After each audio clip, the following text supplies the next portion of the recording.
Good morning. Welcome to Hard Lens Media. This is the first episode of 2018. I hope everyone had a safe and happy New Year. It is good to be back starting this new year fresh and strong.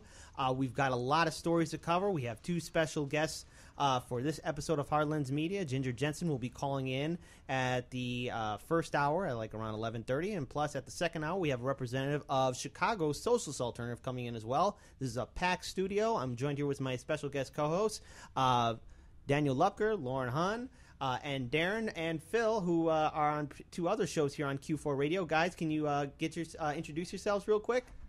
Darren Marshal, host of News What News from 4 to 6 here on Tuesdays on Q4. And also I'm somewhat regular on the Flabby Hoffman Radio Extravaganza right after this show.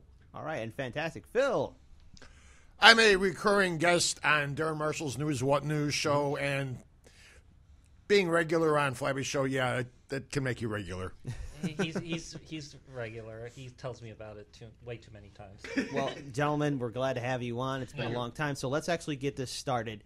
Initially, first we did Harlan's Media did a special coverage of Andrea Raila that could be seen on our Harlan's Media Facebook page and YouTube channel. Now, for those of you who don't know who she is one of the third candidates who's running for Cook County Assessor. As we all know, we interviewed Fritz Craigie, and we all know that Joseph Barrios is the current Cook County Assessor. However, what's interesting, what's happening to her campaign is that she is getting her signatures challenged by both the Craigie campaign and Barrios campaign, and it's systematically really hurting her in regards to getting on the ballot as well as being on the campaign trail.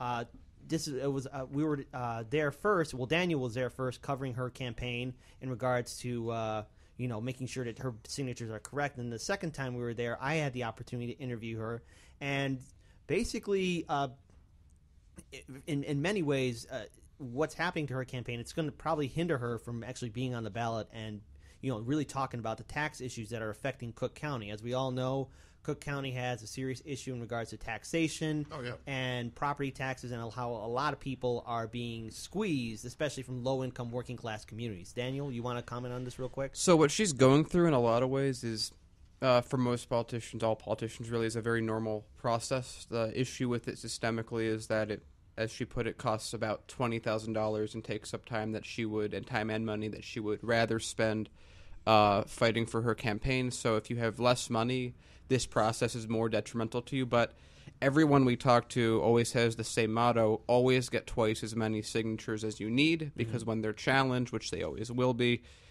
you have to deal with that and you have to deal with the cost. So as you know, she got in, she did the signature gathering in about a month period, which is very short, which, I was listening to the lawyers for both sides that were challenging her. Yeah. And they kind of brought that up that, well, it's not unheard of to get signatures at that speed. It's very uncommon. Yeah. So, like, she got more than Fritz Craigie, by like 1,000 or two more than he did. Like, she got 24-ish thousand. Mm-hmm. He got around that, a little bit less. But he did it over, like, 3 or 6 months. She did it in 1 month. So she's being challenged by both campaigns simultaneously. And, again, this is a very normal part of how politics works in Chicago. Everyone gets a challenge. It's a cost that just seems to be like, when you run a campaign, you got to have $20,000 extra just to deal with this process. Especially if you're going up against establishment candidates, because if there's one thing the establishment doesn't want to lose, they don't want to lose somebody who's been in power for a long time, nor do they want to lose somebody who's done favors, especially for those who are in the top 1%. And so what'll be interesting about this is the other side seems convinced, but again, it's lawyers talking, so they can seem very convincing about a lot of things, that she doesn't have the threshold of valid signatures that are needed once they go through it. And she's said to us, again, many times, if you look at the interview, that she has more than enough, and this process is simply being used to eat up her time and money. Yes, and if you want to check it out, to our live stream audience or to our listeners, you can check it out on the Hard Lens Media Facebook page and YouTube channel.